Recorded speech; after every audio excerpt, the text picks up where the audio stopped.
мавзӯи дигар марҳилаи дуюми корхонаи муштараки Тоҷикистону Беларус ҷамъияти саҳомии пӯшидаи Агротехсервис дар шаҳри Ҳисор моҳи сентябри соли равон ба кор андохта шуда, то имрӯз дар он зиёда аз 100 трактор ва дигар мошиналоти кишоварзӣ истеҳсол карда шудааст. Бори нахуст дар асоси шартномаҳои тарафайн аз ҷониби Ҷумҳурии Тоҷикистон ба Ҷумҳурии Ӯзбекистон 8 трактори гуногун тамға содирот карда шуд. Нуриддини Қурбон ва Баҳодури Истам гузориш медиҳанд.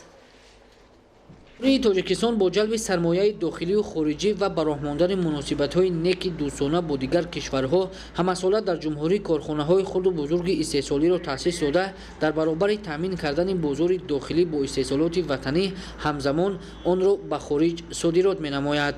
Асосгузори сулҳу ваҳдати миллӣ, пешвои миллат, президенти ҷумҳурии Тоҷикистон муҳтарам Эмомалӣ Раҳмон зимни ироаи паёми навбатӣ ба Маҷлиси олӣ вобаста ба истеҳсоли маҳсулоти рақобатпазир ва афзун намудани содироти он ба хориҷи кишвар махсус таваҷҷӯҳ намуданд. Корхонаи муштараки Тоҷикистону Беларус ҷамъияти саҳомии пӯшидаи Агротехсервис дар шаҳри Ҳисор ба истеҳсоли тракторҳои гуногун тамға ва дигар мошиналоти кишоварзӣ аз қабили ядак, тойбанд машғул мебошад.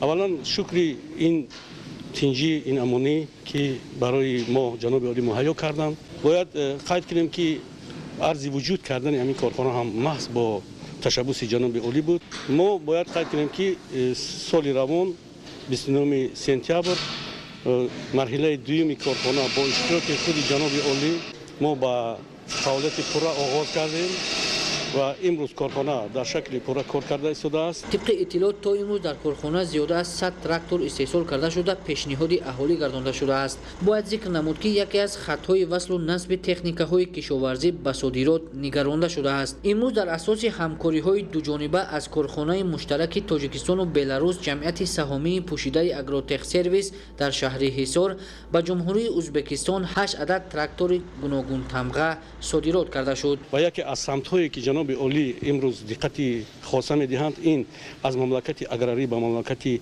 индустриялӣ аграрӣ табдил додани Тоҷикистон мебошад ва мо махсус дар партави ҳамин сиёсат кору фаъолият карда истодаем ва боз хушбахтона аввалин бор мо он маҳсулоте ки истеҳсол кардем ба хориҷи кишвар содирот кардем. Аввалин 8 трактори истеҳсоли Тоҷикистон ки дар ҷумҳурии Тоҷикистон истеҳсол карда шудааст ба ҷумҳурии Ӯзбекистон интиқол дода шуд. Корхонаи муштараки Тоҷикистону Беларус ҷамъияти саҳомии пӯшидаи Агротехсервис дар асоси шартномаҳои тарафайн бо Ҷумҳурии Ӯзбекистон нақша доранд ки содироти тракторҳо ва ядакҳоро бештар ба роҳ монанд.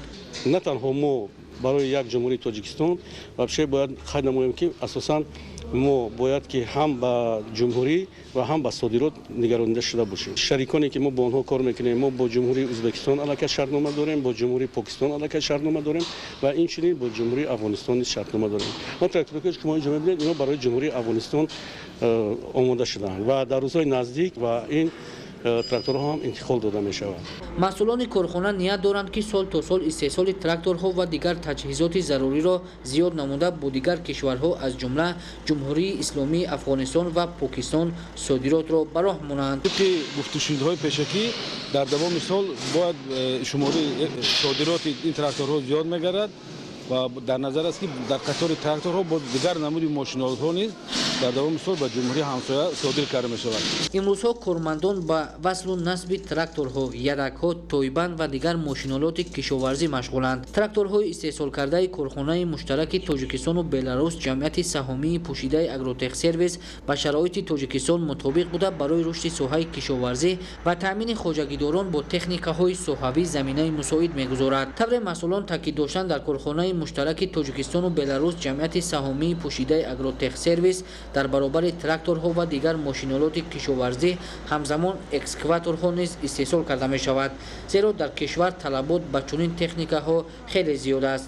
бо дастрасӣ пайдо кардани кишоварзони мамлакат бо техникаҳои наву замонавӣ вазъи мелиоративии заминҳои киштшаванда беҳтар гардонда мешавад. Нуриддини Қурбон, Баҳодури Истам, Фирӯзи Мусо барои барномаи ахбор.